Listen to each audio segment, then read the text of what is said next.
On August 12, 2026, a 180-mile-wide shadow will hit the Earth's surface, speeding at thousands of miles per hour across the Northern Hemisphere.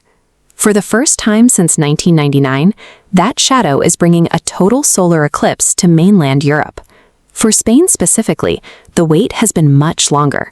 The last time a total solar eclipse crossed the Spanish mainland was August 30th, 1905. But there is a massive logistical catch to this reunion.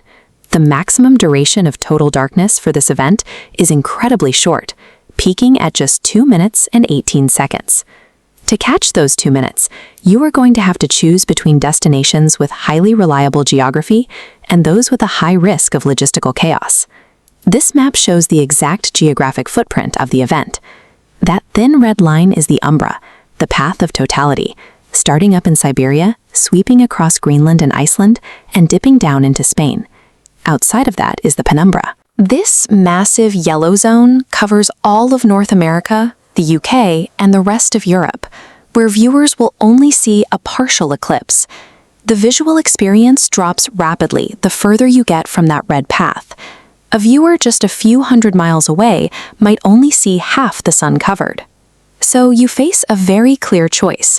Spend thousands of dollars on international travel to stand inside that narrow red line, or pay nothing to watch the partial event from your own backyard. Making the right call means taking a hard look at your travel budget and your tolerance for bad weather, and matching them to one of 3 specific geographic scenarios. Scenario 1 is staying put in North America. If you live on the East Coast, you'll catch a decent piece of the partial eclipse. If you live on the West Coast, you will see absolutely nothing. The data is pretty stark. Viewers in Portland, Maine will see about 19% of the sun covered. Further down in New York City, it drops to around 9%. Even for those in far northeastern Canada sitting in a 99% obscuration zone, a partial eclipse is a completely different event than 100% totality. Without totality, you completely miss the physical phenomena that define an eclipse. The glowing solar corona stays hidden, the ambient temperature will remain steady, and the sky won't turn dark. Because a piece of the sun is always exposed, you are locked into a rigid safety requirement. You must wear protective eclipse glasses for the entire duration of the event. Staying home eliminates the friction and cost of international travel. You are simply trading away the physical awe of standing directly in the moon's shadow. Scenario 2 is the Iceland gambit. If your goal is to squeeze every possible second out of this eclipse, Iceland offers the longest duration on land, 2 minutes, 18 seconds. It also provides excellent geometry. From the coastal hubs like Reykjavik, the sun will sit at a comfortable altitude of roughly 24 degrees above the horizon during totality. But here's the massive environmental catch.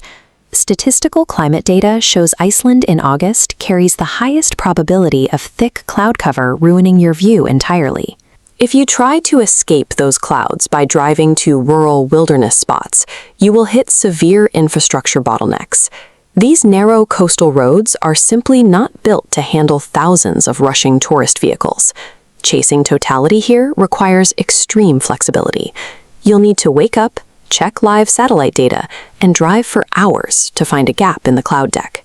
Iceland gives you the best mathematical viewing angle on the map, provided you are willing to gamble your travel budget on unpredictable Arctic weather. Scenario 3 is Spain. Meteorologically, this is the safest bet on the board. The Iberian Peninsula boasts historically excellent chances for clear, cloudless skies in August. It also creates a highly sought-after aesthetic, a sunset eclipse. Totality will hit right as the sun touches the horizon line, but that timing creates a severe geometric hazard. Because the sun will be hovering between just 2 and 10 degrees in the sky, a single hill, a line of trees, or a tall building can easily block your entire view. You cannot just park and hope for the best. You will need to be on the ground days in advance, scouting a perfectly flat, unobstructed sightline to the west. Then comes the aftermath. When totality ends, thousands of tourists will be plunged into darkness and forced into an immediate exodus on small rural roads. Spain is an astrophotographer's absolute dream scenario. You just have to secure a flawless, low-angle sightline and be fully prepared to shelter in place to survive the post-event gridlock. Regardless of which scenario you choose, you have to manage your optical safety. Never point an unfiltered smartphone, camera, or telescope directly at the sun. When concentrated through a lens, sunlight will instantly melt your equipment. The exact same physics apply to your eyes. Even when 99% of the solar disk is covered by the moon, that tiny remaining sliver emits enough ultraviolet radiation to cause painless but permanent thermal burns to your retina.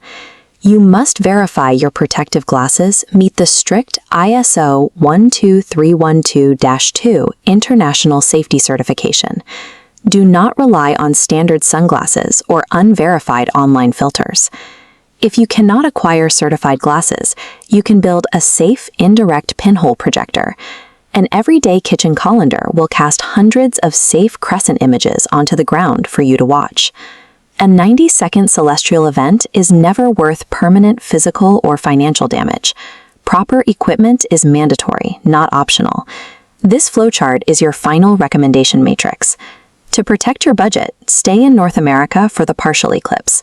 For maximum duration despite high weather risk, book Iceland and rent a vehicle. For a clear sunset aesthetic, head to Spain, but expect traffic. And there is a bonus for everyone. August 12th is also the peak of the Perseid meteor shower, so even if clouds ruin your daytime view, you have a reliable secondary celestial show waiting for you after dark. Hype cannot bend orbital mechanics. Step back, honestly assess your budget, your patience for crowds, and your tolerance for bad weather, and choose your location with confidence.